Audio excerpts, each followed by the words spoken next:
Assalamualaikum warahmatullahi wabarakatuh. Perkenalkan, nama saya Muhammad Hilmi Albi Maulana, NIM 0095. Di sini saya akan menjelaskan tentang lingkungan kerja. Yang pertama, definisi lingkungan kerja. Lingkungan kerja adalah serangkaian faktor yang mempengaruhi kinerja dari fungsi-fungsi atau aktivitas-aktivitas manajemen sumber daya manusia yang terdiri dari faktor-faktor internal yang bersumber dari dalam organisasi. Selanjutnya ada jenis lingkungan kerja. Di sini ada dua jenis lingkungan kerja, yaitu lingkungan kerja fisik dan lingkungan kerja non fisik. Lingkungan kerja fisik adalah semua keadaan berbentuk fisik yang terdapat di sekitar tempat kerja yang dapat mempengaruhi karyawan baik secara langsung maupun secara tidak langsung. Lingkungan kerja fisik dapat dibagi dalam dua kategori, yaitu lingkungan kerja langsung yang berhubungan dengan karyawan seperti pusat kerja, kursi, meja, dan sebagainya. Dan ada lingkungan kerja perantara atau lingkungan kerja umum, dapat juga disebut lingkungan kerja yang mempengaruhi kondisi manusia, misalnya suhu, kelembapan, sirkulasi udara, pencahayaan, kebisingan, dan lain-lain. Yang kedua ada lingkungan kerja non fisik. Lingkungan kerja non fisik adalah semua keadaan yang terjadi yang berkaitan dengan hubungan kerja baik dengan atasan maupun sesama rekan kerja ataupun dengan bawahan. Lingkungan kerja non fisik ini merupakan lingkungan kerja yang tidak bisa diabaikan. Menurut Niti Semito, perusahaan hendaknya dapat mencerminkan kondisi yang mendukung kerja sama antar tingkat atasan, bawahan maupun yang memiliki status jabatan yang sama di perusahaan.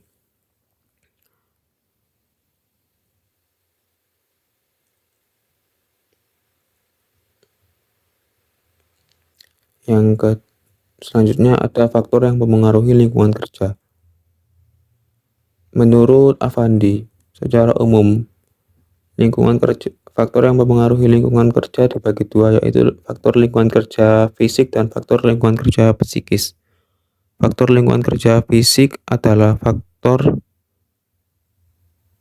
lingkungan yang berada di sekitar pekerja itu sendiri.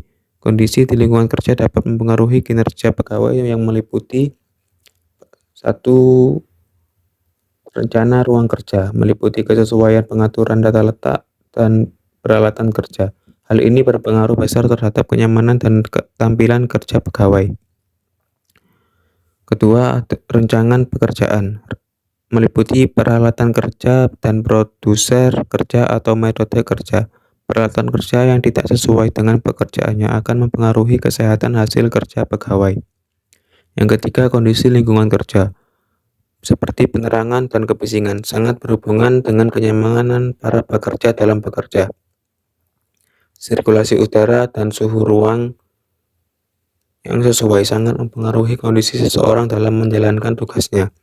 Yang keempat ada tingkat visual privasi dan akustikal privasi. Dalam tingkat pekerjaan tertentu membutuhkan tempat kerja yang dapat memberikan privasi bagi pegawainya. Yang dimaksud privasi di sini adalah sebagai keleluasan pribadi terhadap hal-hal yang menyangkut dirinya dan kelompoknya. Sedangkan akustikal privasi berhubungan dengan pendengaran. Yang kedua adalah faktor lingkungan kerja psikis. Faktor lingkungan kerja psikis adalah hal-hal yang menyangkut dengan hubungan sosial dan keorganisasian. Kondisi psikis yang mempengaruhi kinerja pegawai adalah yang pertama, pekerjaan yang berlebihan. Pekerjaan yang berlebihan dengan waktu yang terbatas atau mendesak dalam menyelesaikan pekerjaan akan menimbulkan penekanan dan ketegangan terhadap pegawai, sehingga hasil yang dihasilkan kurang maksimal. Yang kedua adalah sistem pengawasan yang buruk. Sistem pengawasan yang buruk dan tidak efisien dapat menimbulkan ketidakpuasan lainnya, seperti ketidakstabilan suasana politik dan kurangnya umpan balik prestasi kerja. Yang ketiga, frustasi. Frustasi dapat berdampak pada terhambatnya usaha mencapai tujuan. Misalnya, harapan perusahaan tidak sesuai dengan harapan karyawan. Apabila hal ini berlangsung terus-menerus, akan menimbulkan frustasi bagi pegawai. Yang keempat ada perubahan dalam segala bentuk. Perubahan yang terjadi dalam pekerjaan akan mempengaruhi secara orang-orang dalam bekerja. Misalnya perubahan lingkungan kerja seperti perubahan jenis pekerjaan, berubah organisasi dan pergantian pemimpin organisasi. Yang kelima, ada perselisihan antara pribadi dan kelompok. Hal ini terjadi apabila kedua belah pihak mempunyai tujuan yang sama dan bersaing untuk mencapai tujuan tersebut. Perselisihan ini dapat berpengaruh positif ataupun negatif.